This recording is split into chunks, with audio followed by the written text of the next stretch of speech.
आसंतु आज जानिबा 30टी अनुचिंता। नंबर 1, जीवन रे केबे भी अभिमान करिबा उचित नुहे। यह अमंगलकारी हेबा सहित आयु कम हेबार संभावना रही थाए। नंबर 2, शास्त्र अनुसार अधिक कथा कहिबा किंबा अजथा कथा कहिबा उचित नुहे। यह द्वारा कथारे मिछ वृद्धि होइथाए एवं आयुष कम होइथाए। नंबर 3, सूर्यास्त परे काहाको हलदी दान करिबा उचित नुहे। यह अशुभ होइथाए एवं कुंडली रे बृहस्पति कमजोर हवा सहित कौनसी समस्या देखा देबार संभावना रही थाए। नंबर 4, सूर्यास्त परे काहाको धन दान करिबा उचित नुहे। यह अशुभ होइथाए एवं कौनसी क्षति हेबार संभावना रही थाए।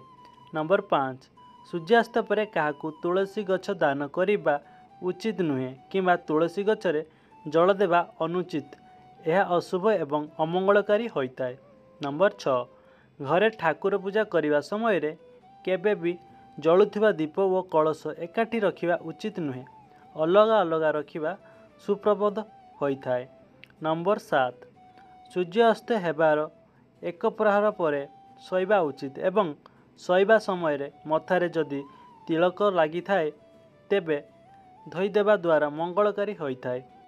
नंबर 8, सूर्य उदय एवं सूर्य अस्त समय रे शोइबा उचित नुहे। यह अत्यंत अमंगलकारी हेबा सहित रोग एवं दारिद्रता प्राप्त होइथाए। जदि आपण आम चैनल को सब्सक्राइब करनांती तो निहाती सब्सक्राइब करंतु और लाइक करंतु। नंबर 9, आंब पत्र रे हार तैयारी करी घरर मुख्य द्वार रे टांगिबा द्वारा शुभप्रद होइथाए। नंबर 10, जीवन रे केबे भी संपूर्ण उल्लग्न होई शोइबा उचित नुहे। यह द्वारा घरे धनर अभाव हेबा सहित शरीर रोगग्रस्त होइथाए। नंबर 11, केबे भी भंगा खट किंबा अइठा मुहरे शोइबा उचित नुहे। यह अशुभ होइथाए एवं दारिद्रता प्राप्त होइथाए। नंबर 12, महादेव को पूजा करिबा समय रे हलदी, तुलसी एवं केतकी फूल व्यवहार करिबा उचित नुहे। सेहीपरि विष्णु को पूजा रे दुदरा फूल व्यवहार होई न थाए। नंबर 13, सूर्य को पूजा रे टगर फूल व्यवहार करिबा उचित नुहे। सेहीपरि माता दुर्गा को अरख फूल रे पूजा करिबा अनुचित। नंबर 14, कौनसी शोइथिबा व्यक्ति को केबे भी अचानक उठाइबा उचित नुहे। यह अशुभ एवं अमंगलकारी होइथाए। नंबर 15, विद्यार्थी माने अत्यधिक समय शोइबा उचित नुहे। यह तांको पई कल्याणकारी होई न थाए। नंबर 16, घरे जदि कौनसी लोक रोगग्रस्त होइथांती तेबे महामृत्युंजय मंत्र जप करिबा द्वारा शिवलिंग रे कंचा क्षीर अर्पण करिबा द्वारा समस्त रोग दूर होइथाए। नंबर 17, घरे कौनसी सुखिला गछ रखिबा उचित नुहे एवं घरे लागिथिबा गछरे नियमित पानी न देबा द्वारा अशुभ होइथाए। ता सहित घरे वास्तुदोष उत्पन्न करिथाए। नंबर 18, घरे पानी अजथा खर्च करिबा उचित नुहे किंबा अपव्यय करिबा अनुचित। यह द्वारा चंद्र को खराब प्रभाव पड़िथाए एवं मानसिक अशांति देखा देवा सहित अजथा खर्च वृद्धि होइथाए। नंबर 19, जेउ लोकंक पादर द्वितीय आंगुली बड़ होइथाए सेमाने भाग्यशाली एवं सहनशील व्यक्ति होइथांती।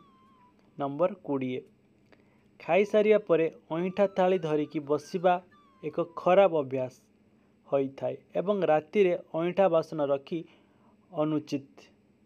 यह द्वारा वास्तुदोष देखा देवा सहित कार्य रे सफलता पाई संघर्ष करने को पड़िथाए।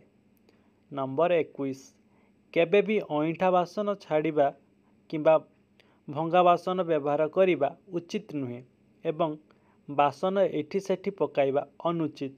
यह द्वारा चंद्र एवं शनि को खराब प्रभाव पड़िबा सहित अशुभ फल मिलिथाए।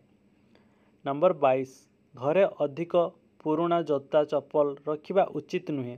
ଏହାଦ୍ୱାରା ଅଶୁଭ ତତ୍ତ୍ୱ ବୃଦ୍ଧି ହୋଇଥାଏ ଏବଂ ଜୋତା ଚପଲ ଏଠି ସେଠି ପକାଇବା ଦ୍ୱାରା ଶନିଙ୍କ ଖରାପ ସ୍ୱଭାବ ପଡ଼ିବା ସହିତ କଳହଳ ସୃଷ୍ଟି ହୋଇଥାଏ। ନମ୍ବର 23, ଘରର ମୁଖ୍ୟ ଦ୍ୱାର ସମ୍ମୁଖରେ କେବେ ବି ଅଳିଆ କିମ୍ବା ଆବର୍ଜସ୍ତ ବସ୍ତୁ ଗଦା କରି ରଖିବା ଉଚିତ ନୁହେଁ। ଏହା ଅଶୁଭ ହୋଇଥାଏ ଏବଂ ଘରରେ ବାସ୍ତୁଦୋଷ ଉତ୍ପନ୍ନ କରିଥାଏ।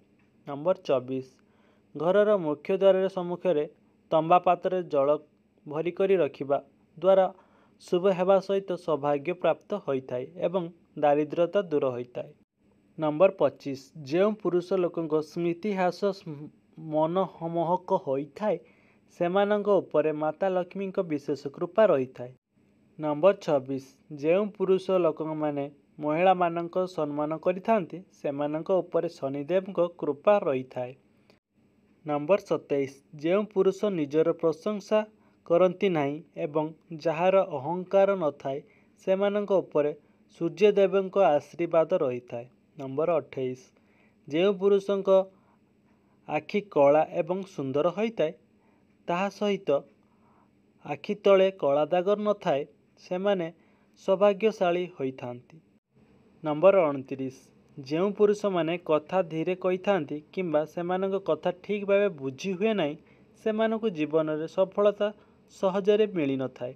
ନମ୍ବର 30, ଯେଉଁ ପୁରୁଷ ଲୋକମାନେ କଥା ସ୍ପଷ୍ଟ ଭାବେ କହିଥାନ୍ତି ସେମାନେ ଶୀଘ୍ର ସଫଳତା ଏବଂ ଧନ ଦୌଲତର ଅଧିକାରୀ ହୋଇଥାନ୍ତି। ଯଦି ଆପଣଙ୍କୁ ଏହି ଭିଡ଼ିଓଟି ଭଲ ଲାଗିଲା ତ ଆମ ଚ୍ୟାନେଲକୁ ନିଶ୍ଚିନ୍ତ ସବସ୍କ୍ରାଇବ୍ କରିବେ ଓ ଲାଇକ୍ ସେୟାର କରିବେ। ଏମିତିକା ଭିଡ଼ିଓ ଦେଖିବା ପାଇଁ ବେଲ୍ ଆଇକନକୁ ପ୍ରେସ୍ କରିବେ। ଜୟ ଜଗନ୍ନାଥ।